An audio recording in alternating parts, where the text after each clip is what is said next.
From San Diego, this is KUSI News. Housing has become less and less affordable for the average American, and now both Republicans and Democrats on Capitol Hill are on the verge of passing bipartisan legislation to try and change that. Next week, lawmakers are expected to pass the 21st Century Road to Housing Act. The legislation aims to make it easier to build and afford homes.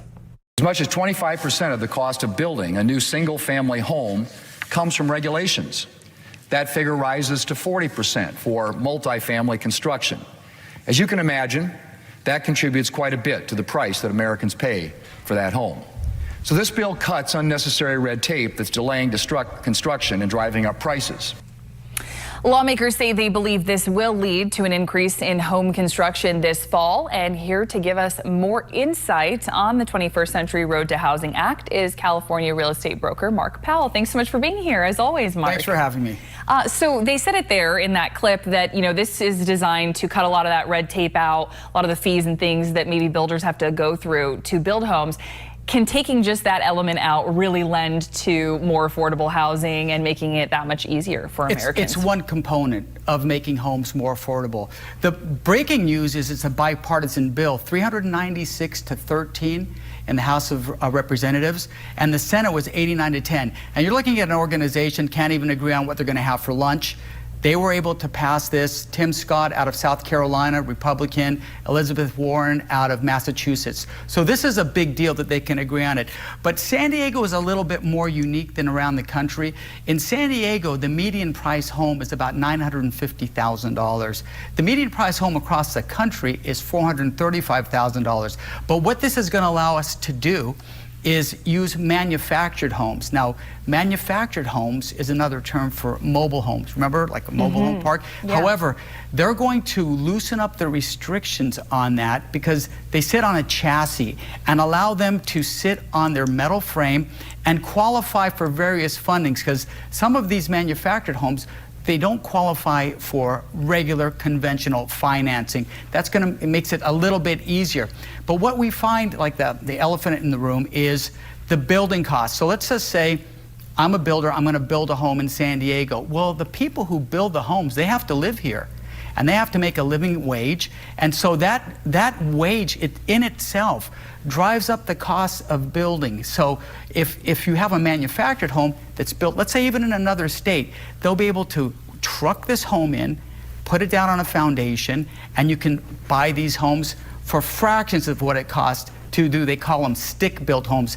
They call the 2x4 sticks and they hammer them together. Right. Okay, so that's a kind of a real-life example of how we could see this kind of come right here to San Diego, obviously. What could you say about the other types of housing, some of the things that we're seeing that are popular, townhomes, ADUs, duplexes, things like that? ADUs are very controversial here. Now, specifically, I don't think the majority of people are against ADUs, but we have ADUs that require zero parking.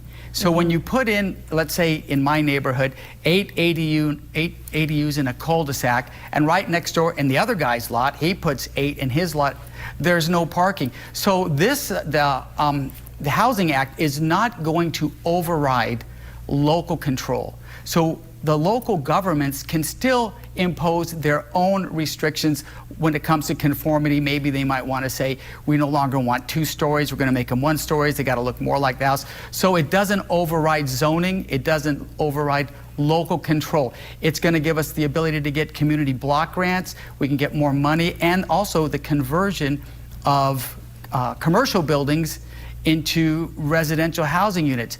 It's very expensive to take a commercial building and convert it into housing. Okay. Interesting. All right. So that's another thing that could happen. Very interesting that you mentioned, it doesn't take away that local control or override any zoning laws, because I think that's been something we've heard from local residents all over San Diego County, that their kind of biggest gripe with some of this recent building trends are that, hey, well, we don't get a say, and the city council doesn't get a say, or whoever, the county supervisors don't get a say, because if they just follow these specific things laid out in state law, it just gets to happen. So this this could be beneficial, really. It could be beneficial, and we could get more over. federal monies, and you like those community grants that go to the city, then the city can give those out so that we can have more housing. It's also going to help our veterans. So when a veteran is disabled, they get veteran benefits, and they count those benefits as income against they're able to get their vouchers for affordable housing. So this bill is going to not count those benefits. And look, it's a 300-page bill, and it's very complicated. It still has to be voted on, but I suspect it's going to pass. Okay, I know we hit a lot of the big elements there, and certainly when it passes, we start to see it get implemented. Hopefully we could bring you back for some more insight. We Mark, hope so. Thanks so much for being here, as always. Thank you for having me. Appreciate your time, and with that, we'll take a short break, and we'll be right back.